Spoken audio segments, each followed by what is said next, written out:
नमस्कार दोस्तों, स्वागत है आपका आपके अपने यूट्यूब चैनल मन अप स्टोरीज में। दोस्तों ये कहानी चल रही है, ये इश्क ही तो है और इसके 12 पार्ट अपलोड हो चुके हैं। ये 13वां पार्ट है। तो चलिए दोस्तों 13वें पार्ट को शुरू करते हैं। आपका ये ड्रामा अभी तो शुरू हुआ है, पता नहीं आगे और कितनी शर्मिंदगी झेलनी पड़ेगी। आपके कारण मुझे अपने मेहमानों के सामने नक्श के पापा गुस्से से चिल्लाते हुए बोले। मैंने कहा ना भाई साहब, आप शांत हो जाइए, बस देखो वो आने ही वाले हैं। दीप्ति के पापा लगभग गिड़गिड़ाते हुए बोले। यह सब देख दीप्ति के सब्र का बांध टूट गया। उसने आगे बढ़कर अपने पापा के दोनों हाथों को पकड़ लिया। बस पापा, आपको इनके सामने गिड़गिड़ाने की जरूरत नहीं है। फिर नक्श की तरफ देखते हुए बोले, और नक्श तुम अपनी मम्मी पापा को समझाने के बजाय चुपचाप खड़े तमाशा देख रहे हो। रिश्ता करते वक्त तो बहुत बड़ी बड़ी बातें कर रहे थे आप लोग कि हम लोगों को कुछ नहीं चाहिए सिर्फ मेरे सिवाय। जिसने अपनी बेटी दे दी उसने अपना सब कुछ दे दिया। कहाँ गए आप लोगों के वो उसूल। दीप्ति को अपने मम्मी पापा के सामने ऐसी ऊंची आवाज में बात करता देख नक्श आग बबूला होते हुए बोला। चुप करो दीप्ति, यह क्या बदतमीजी है। मम्मी पापा से कैसे बात कर रही हो तुम। और पापा ने क्या गलत कहा। हाँ, मम्मी पापा ने कहा था हमें कुछ नहीं चाहिए, इस बात पर अब भी हम कायम हैं। लेकिन मेहमानों का स्वागत तो ढंग से हो। तुम्हें अपनी मम्मी पापा की कमियां दिखाई नहीं दे रही। 5 स्टार होटल लेकर 3 स्टार जैसा इंतजाम। हद है यार। अच्छी बेइज्जती करवाई तुम्हारे मम्मी पापा ने सबके सामने हमारी। नक्श अपने सिर पर बंधा सेहरा गुस्से में उतारते हुए बोला। उसे ऐसा करता देख दीप्ति के पापा उसके सामने हाथ जोड़ते हुए बोले। बेटा इसकी बातों का बुरा मत मानो। वह देखो आ गए। चलो बाकी रह गए लोगों की मिलनी की रस्म पूरी की जाए। दीप्ति के पापा सबके सामने हाथ जोड़ते हुए बोले। रहने दीजिए भाई साहब, हमें नहीं चाहिए आपका चंदा, रखिए अपने पास। यह तो मेरे बेटे की जिद थी, वरना आपकी बेटी और हमारे घर की बहू। देख लिया ना तुमने, कितनी मुंह जोर है।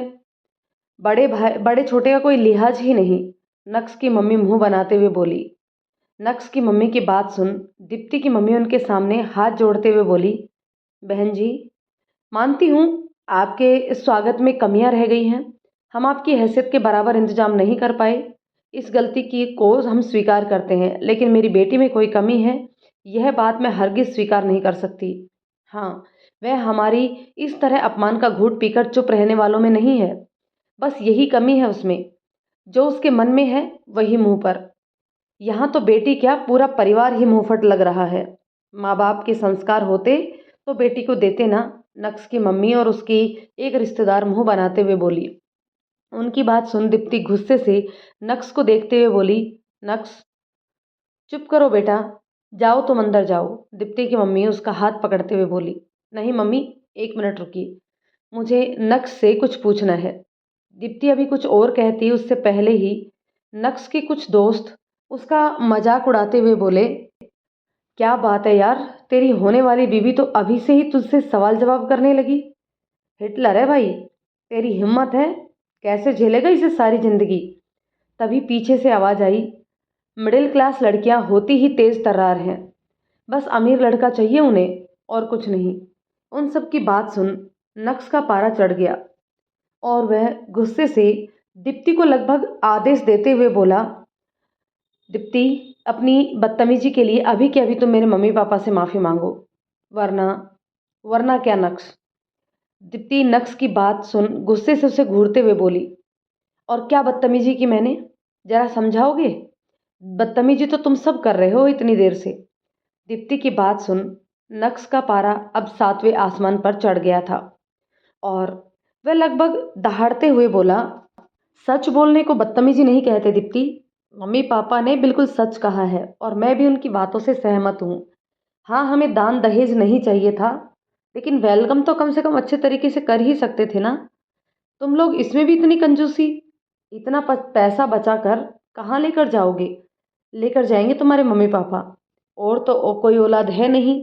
फिर भी ये सब, मैं तो सोचता था तुम इकलौती औलाद हो, तो जो कुछ भी इनका है वह सब तुम्हारा होगा। लेकिन मुझे क्या पता था कि इनकी मेंटेलिटी इतनी पुअर है। लोग तो अपनी बेटी के ससुराल वालों का मान सम्मान के लिए उनके कदमों में झुक जाते हैं, यहाँ तक कि कर्जा लेने से भी नहीं चूकते। और इनके पास तो भगवान का दिया सब कुछ था, फिर भी इतना घटिया इंतजाम। मन तो कर रहा है अभी की अभी बारात लेकर वापस चला जाऊं यहाँ से, लेकिन ऐसा कर भी नहीं सकता। प्यार जो करता हूँ तुमसे, लेकिन प्यार का मतलब यह नहीं कि मैं सारी दुनिया के सामने अपनी मम्मी पापा की बेइज्जती के चीथड़े देखता रहूं। नक्श गुस्से में बोले जा रहा था।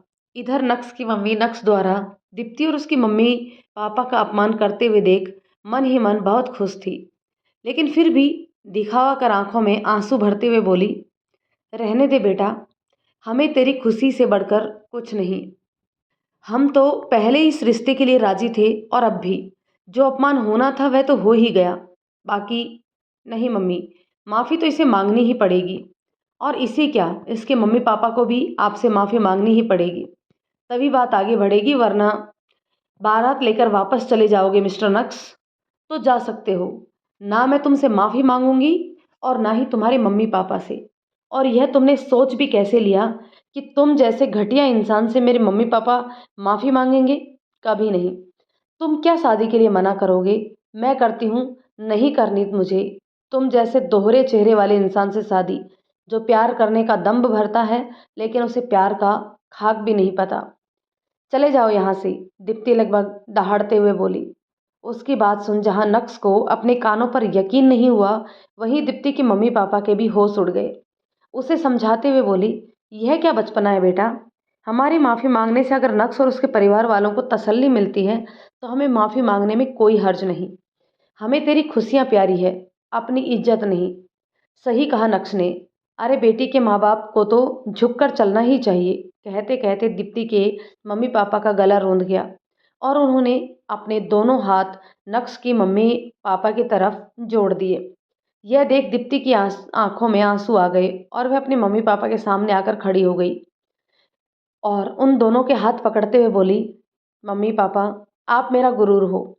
आपने हमेशा अपनी बेटी को सही गलत में भेद करने का फैसला लेना सिखाया है। आपको क्या लगता है कि आप दोनों की माफ़ी मांगने से इन सब का अहम शांत हो जाएगा? नहीं पापा नहीं, यह आपकी गलतफहमी है।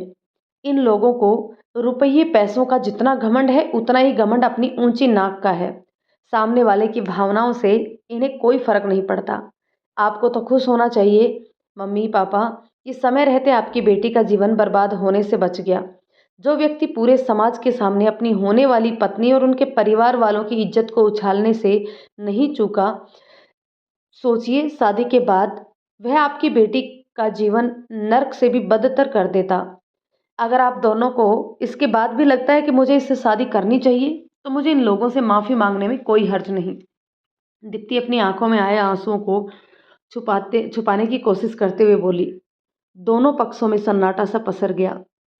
हाँ, नक्श के मम्मी पापा का चेहरा दम्भ से उठा हुआ था कि तभी दीप्ति के पापा की आवाज़ से उनका ध्यान टूटा।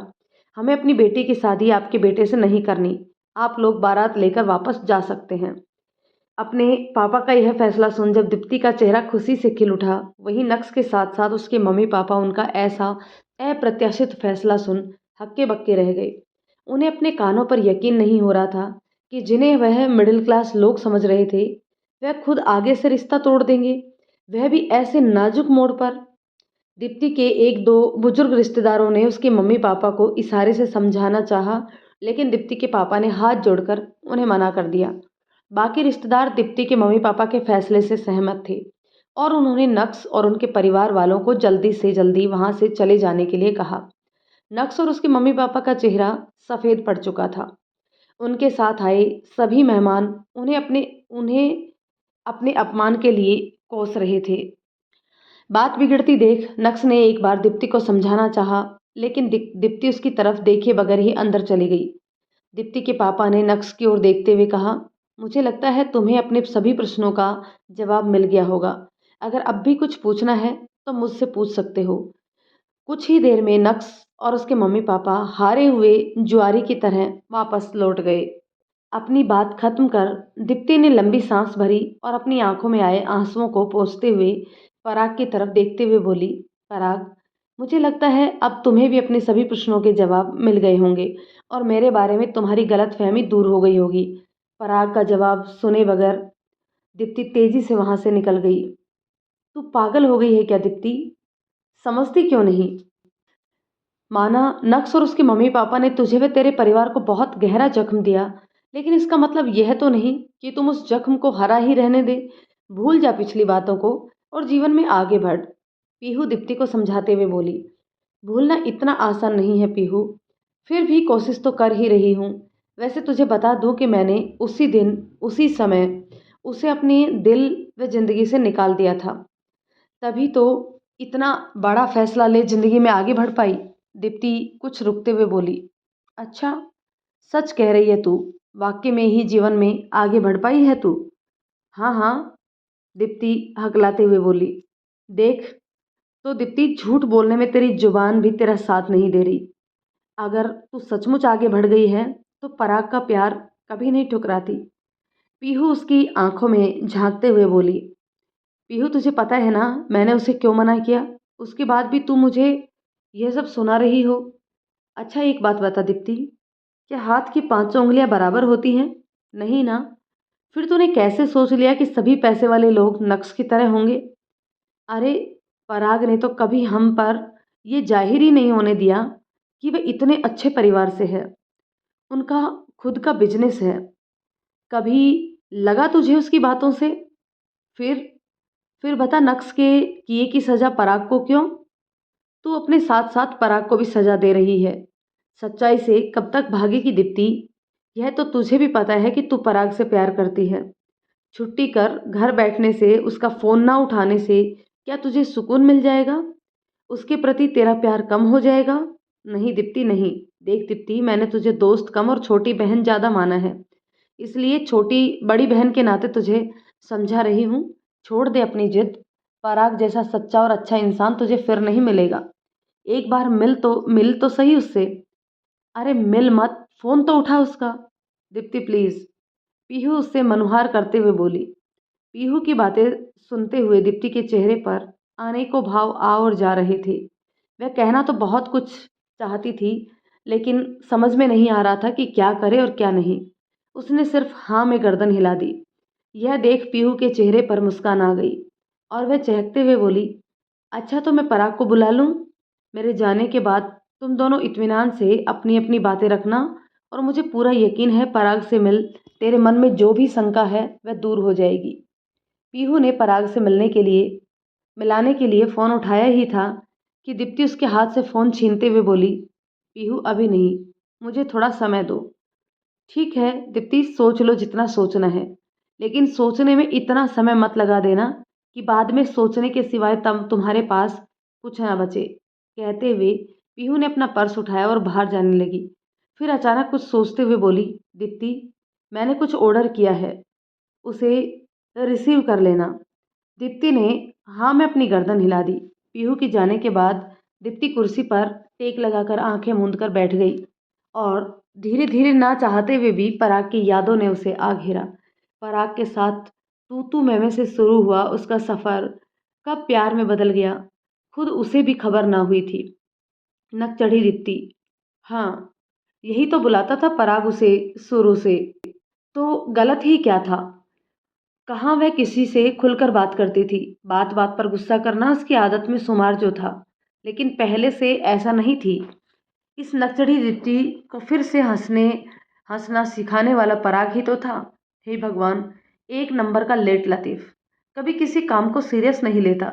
ऐसा लगता था उसे शुरू शुरू में, लेकिन उसके साथ काम करते हुए उसके अंदर छुपी हुई कितनी ही खूबियों को उसे पता चला, जिसे वह लापरवाह, खिलंदड़ और हंसी मजाक करने वाला इंसान समझती थी। वह तो एक नेक दिल, दूसरों की ज़रूरत में हमेशा सबके आगे खड़े होने वाला निकला। उसकी परेशानी सुन कितनी सहजता से उसके साथ चलने के लिए तैयार हो गया, और उसने तो पराग की इस पेशकश को भी कितनी बेरुखी से लिया था। पापा पापा की आधी बीमारी तो पराग जैसा दामाद पाकर ही दूर हो गई थी। एक पल के लिए भी उसने इन दोनों को महसूस नहीं होने दिया कि वह सिर्फ नाटक कर रहा है, और ना ही एक कमरे में रहने का कभी नाजायज फायदा उठाया। कुछ दिन में ही क्या, कुछ घंटों में ही मम्मी पापा को उसने अपने दिलखुश व्यवहार से अपना बना लिया था। पराग की इन्हीं खूबियों ने तो दीप्ति को अपनी सोच बदलने के लिए मजबूर किया था। एक बार फिर से प्यार जिसे जिससे उससे नफरत हो गई थी। हाँ, प्यार प्यार में डूब गई थी वह पराग की। अब क्या प्यार नहीं करती वो पराग से? नहीं। क्या सचमुच? हाँ, सचमुच उसे पैसे वाले इंसानों से नफरत है। पैसे वालों को अपने पैसों का घमंड रहता है। उन्हें दूसरों की भावनाओं से ज़्यादा अपना सम्मान और अपनी इज्जत प्यारी होती है। प्यार उनके लिए एक शब्द है, इससे ज़्यादा कुछ नहीं।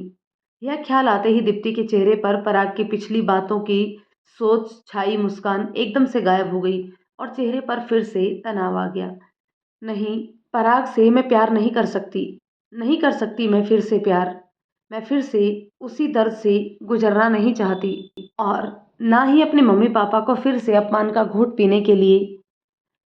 टिंग टोंग दरवाजे की लगातार बजती बैल ने दीप्ति की तंद्रा को तोड़ा। लगता है पीहू का पार्सल आया है। यह सोच उसने अपनी आंखों में आए आंसुओं को पहुंचते हुए दरवाजा खोला। दरवाजा खोलते ही वह एकदम से चौंक गई। तुम मुझे इतना बड़ा दर्द देकर अब यहाँ क्या करने आए हो? चले जाओ यहाँ से, मुझे तुमसे कोई बात नहीं करनी। कहते हुए दीप्ति ने धड़ाम से दरवाजा बंद कर दिया। दीप्ति गुस्से से अंदर आकर कुर्सी पर बैठने ही वाली थी कि तभी उसका फोन बज उठा। उसने ससरी नज़र अपने फोन पर डाली तो उस पर पीहू का नाम शो हो रहा था। उसने जैसे ही फोन रिसीव किया कि उधर से पीहू की नाराजगी भरी आवाज़ सुनाई दी। दीप्ति, क्या हो गया है तुम्हें? कुरियर वाले के मुंह पर तुमने दरवाजा दे मारा। अपना गुस्सा किसी और पर निकालोगी क्या? जब मैं तुम्हें कह कर गई थी कि मेरा जरूरी पार्सल आना है, उसके बावजूद भी। ओह सिट! पीहू की बात सुन दीप्ति अपनी बेवकूफ़ी पर सर पकड़ते हुए बोली, सॉरी यार सॉरी। वह मुझे दीप्ति भी आगे कुछ और कहती उससे पहले ही पीहू अपनी बात पूरी करते हुए बोली, माफ़ी बाद में मांगना यार, कुरियर वाला बाहर खड़ा है, प्लीज़ मेरा पार्सल रिसीव कर लो।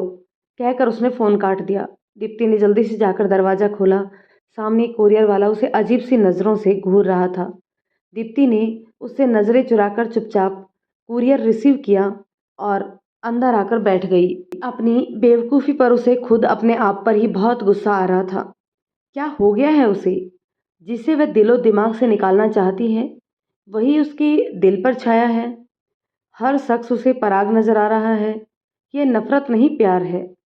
कितना भी उसे दूर जाना चाहे, लेकिन हे ईश्वर! दीप्ति का सर सोच सोचकर दर्द से फटा जा रहा था। वह सोना चाहती थी लेकिन नींद आंखों से कोसों दूर थी। ढंग से खाए तो उसे कई दिन हो चुके थे।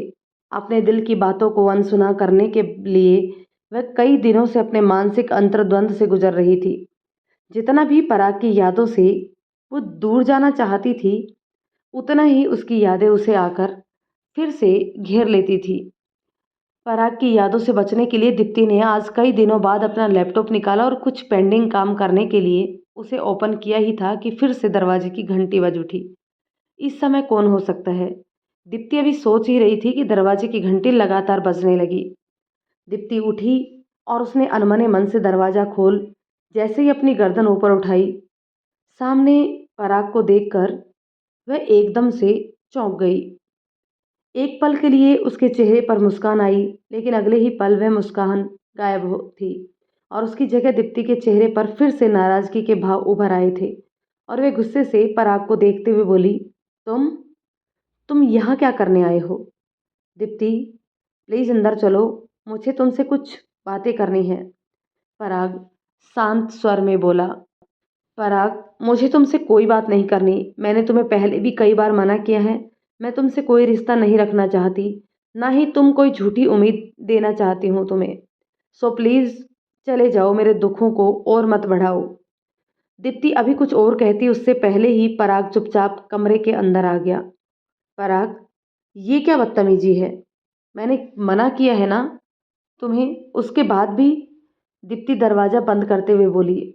दीप्ति, नाराज मत हो। मैं तुम्हें यहाँ दुख पहुँचाने और तुम्हारी तकलीफ़ को और बढ़ाने नहीं आया।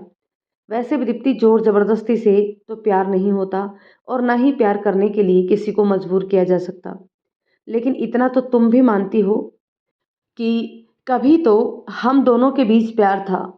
वैसे दीप्ति, तुम्हारी तरफ से था तो मैं आज भी तुम्हें दिल की गहराइयों से चाहता हूँ और जीवन के अंतिम सांस तक तुमसे ही प्यार करता रहूँगा। मैं तुम्हें कोई सफाई नहीं दूंगा और ना ही तुमसे कोई सवाल जवाब करूँगा कि तुमने मेरे प्यार को क्यों ठुकराया। वैसे तो तुमने कारण बता ही दिया, लेकिन कहते कहते पराग थोड़ा सा भावुक हो गया। उसने अपना चेहरा खिड़की की तरफ कर लिया। कमरे में सन्नाटा सा पसर गया। दीप्ति को समझ नहीं आ रहा था कि वह क्या कहे और क्या नहीं। अभी वह इस उपापो में ही थी कि तभी पराग उसके पास आया और उसके हाथ में एक मुड़ा हुआ पेपर थमाते हुए बोला, मैंने कहा था ना कि मैं तुम्हारी तकलीफ बढ़ाना नहीं चाहता। जा रहा हूँ। और हाँ, अगर सही समझो और समय लगे तो इसे पढ़ लेना। कहते हुए पराग तेजी से कमरे से बाहर निकल गया। जितना उसका आना दीप्ति के लिए तकलीफदायक था, उतना ही उसका यूं जाना, यूं अचानक बिना बात पूरी करे चले जाना दीप्ति को दुख पहुंचा रहा था। पराग, तुम भी दूसरे अमीर लड़कों की तरह ही निकले। एक बार खुलकर बात तो की होती मुझसे। तुम्हें पता है मैं गुस्सेल हूँ, तो तुम तो मुझे मना सकते थे, लेकिन मनाना तुम अमीरों की फितरत में कहाँ। कहते कहते दीप्ति फफक फफक कर रो पड़ी। काफी देर बेसुध सी वह कुर्सी पर बैठी रही। सुबह से दिन और दिन से शाम हो गई। कमरे में अंधेरा घिर आया, लेकिन दीप्ति के लिए तो रात दिन सब बराबर थे। उसकी दुनिया अंधेरों से घिरी हुई थी। बार बार बजती फोन की घंटी ने दीप्ति की तंद्रा भंग की। उसने टेबल पर रखा फोन देखा तो उस पर पीहू का नंबर फ्लैश हो रहा था। उसने फोन उठाया तो उधर से घबराई हुई सी पीहू की आवाज़ सुनाई दी। दीप्ति, तू ठीक तो है? कितनी देर से तुझे फ़ोन मिला रही थी। कहाँ थी तू? वो मैगज़ीन पढ़ते पढ़ते आंख लग गई थी। दीप्ति बात बनाते हुए बोली, खाना खा लिया ना तूने? अच्छा सुन, सुबह बातों के चक्कर में तुझे बताना ही भूल गई। आज उमा का बर्थडे है, तो हम ऑफिस के बाद सीधे ही उसका बर्थडे सेलिब्रेट करने मॉल में जाएंगे। वहीं से खा पी कर आऊँगी। बता, तेरे लिए भी कुछ लेकर आना है क्या? नहीं पीहू, देर से खाना खाया था, अभी भूख नहीं है। मन किया तो कुछ बना लूँगी। ठीक है। देख, अगर कुछ मंगाना हो तो फ़ोन कर देना। भूखे ही मत लेटी रहना। ओके, टेक केयर, कह पीहू ने फ़ोन रख दिया। दीप्ति की नज़र खिड़की के बाहर गई। शहर रोशनी में नहाया हुआ था, लेकिन दीप्ति की जिंदगी की तरह इस कमरे में भी अंधेरा पसरा था।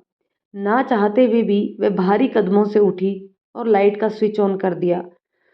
बल्ब की रोशनी से एक बार उसकी आंखें चुंधिया सी गई। उसने जैसे ही अपना हाथ अपनी आंखों के सामने किया तो मुट्ठी में बिछे उस कागज के पुर्जे पर दीप्ति का ध्यान गया, जो उसे पराग देकर गया था। एक बार तो दीप्ति का मन किया कि उसे फाड़ कर फेंक दे, लेकिन अगले ही पल कुछ सोचकर वह उस कागज के पुर्जे को खोलते हुए कुर्सी पर आकर बैठ गई और इत्मीनान से उसे पढ़ने लगी। मेरी प्यारी नकचढ़ी दीप्ति। पहली पंक्ति पढ़ते ही दीप्ति के चेहरा गुस्से से लाल हो गया। नकचढ़ी, तुम भी तो नकचढ़े हो ना? तभी तो बात पूरी किए बगैर वापस चले गए।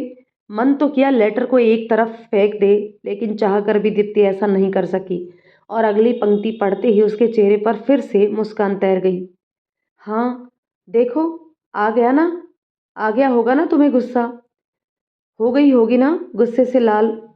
इसीलिए तो तुम्हें नकचढ़ी कहता हूँ। छोटी छोटी बातों पर नाराज हो जाती हो। बात का बतंगड़ तो कोई तुमसे बनाना सीखे। अपनी ही मैं में रहती हो, दूसरों को सुनना ही नहीं चाहती। इसलिए यार, यह लेटर लिखना पड़ रहा है, वरना तो तुम्हें पता है ये लिखना पढ़ना मेरे लिए कितना सिरदर्द भरा है। यह तो तुमने उस प्रोजेक्ट के दौरान महसूस कर ही लिया होगा। तो कहानी के इस पार्ट को यहीं रोकते हैं, मिलते हैं कहानी के नेक्स्ट पार्ट में। तब तक ये कहानी आपको कैसी लगी कमेंट करके ज़रूर बताइएगा, और यदि ये कहानी पसंद आती है तो इसे लाइक शेयर कर दीजिए, और यदि आप चैनल पर नए हैं तो प्लीज़ चैनल को सब्सक्राइब ज़रूर कर लीजिए। चलिए दोस्तों, मिलते हैं नेक्स्ट पार्ट में, तब तक के लिए शुक्रिया।